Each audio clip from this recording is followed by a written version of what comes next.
Mapagpalang umaga.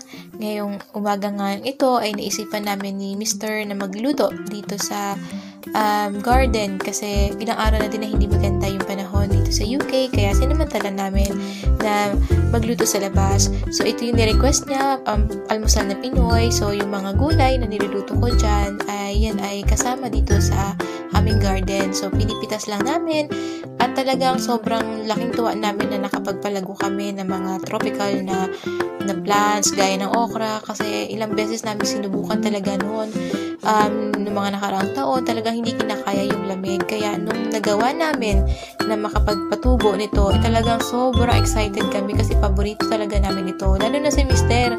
na appreciate niya talaga yung pagkain Pinoy.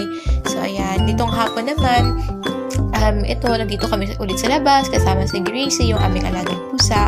So yan, dahil mas maganda ang panahon, talagang sinusulit namin i-enjoy yung aming garden. Ayan, at maganda rin na masarap sa paningin na nakakakita ng mga halaman. Ayan, at ito, pakita ko rin sa inyo. Ayan, yung si Mr. magdidilig. Ayan, itong mga halaman namin. Meron kami ditong mga herbs, ayan. Meron din kaming squash, ayun. Ayun, yung aming mga berries sa gilid. And then, itong sa arch na ito, ayan naman ay upo. So, ayan, ito naman ay mais. Ayan, isang baby corn, isang sweet corn. So, ayan, yung nakalanditin sa taas, upo ulit siya. Ayan, another upo. Nitong gabi naman, hiwa ako ng bread at inilagay sa freezer. Kasi reduced price na din talaga siya nung nabili namin. So, para ma-prolong yung shelf life niya, nilagay ko sa freezer.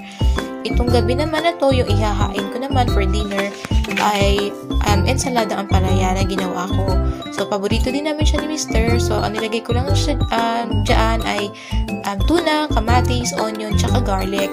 At meron ding suka, paminta, asin, tsaka asukal. So, ayan. Yung aming ensalada. Ito naman ay apple crumble. Ipapainit ko lang sa oven. And then, ito naman yung iba pang kasama ng aming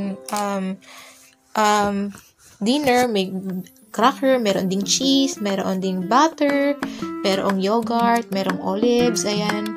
So, ayan. Tubig, ayan. So, ito yung aming parang light lang. Something light na hindi mabigat sa tiyan. So, ayan. Tsaka madaling kainin. Ayan. So, ito naman, yan, ang aming pusa, si Gracie. And then, maghihiwa ulit ako ng pang toppings niya para sa apple crumble.